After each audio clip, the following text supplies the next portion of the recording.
JP న్యూస్కి స్వాగతం. వెంకటగిరి పట్టణంలో 3వ రోజుకు చేరుకున్న మాదిగల నిరసన దీక్ష.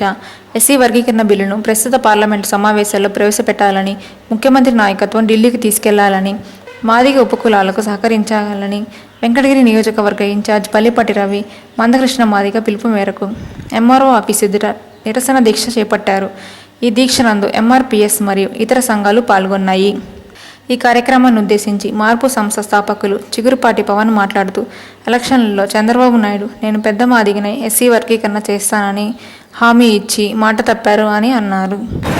గత 23 సంవత్సరాలుగా భారతదేశంలో ఏ రాజకీయ పార్టీ అయినా సరే న్యాయబద్ధం అనేటువంటి ఎస్సీ వర్గీకరణ అనే అంశం మీద మాదిగలు పోరాడుతూ ఉంటే ఇప్పటికీ ప్రభుత్వం స్పందించకపోవడం అనేది బాధాకరం. అయితే 2014 ఎన్నికలప్పుడు బీజేపీ ప్రభుత్వం మేము అధికారంకి వచ్చిన 3 నెలల్లోపు ఎస్సీ వర్గీకరణ చేస్తామని ఇచ్చినటువంటి మాటని ఈరోజు నిలబెట్టుకోవాలి. ఇప్పుడు జరుగుతున్నటువంటి పార్లమెంటు సమావేశాల్లో తక్షణమే వర్గీకరణ బిల్లును పెట్టి మాదిగలు జరుగుతున్నటువంటి అన్యాయాన్ని ఇప్పటికైనా సరే న్యాయం చేయాలనే ఉద్దేశంతో డిమాండ్ చేస్తున్నాము. కనీసం మాదిగలు చేసినటువంటి నిరసనల్ని, సమావేశాలని, సభల్ని ఈ రాష్ట్రంలో అడ్డుకోవడం అనేది మేము తీవ్రంగా ఖండిస్తున్నాము.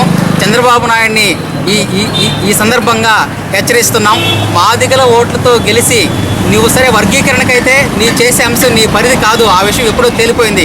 కనీసం మా సభల్ని, మా సమావేశాలు కూడా అడ్డుకోవడం అంటే చాలా మాదిగ జాతికి పెద్దబిడ్డ కాదు, నువ్వు ద్రోహికి అవుతావు అని చెప్పేసి తెలియపరుస్తూ ఉన్నాం.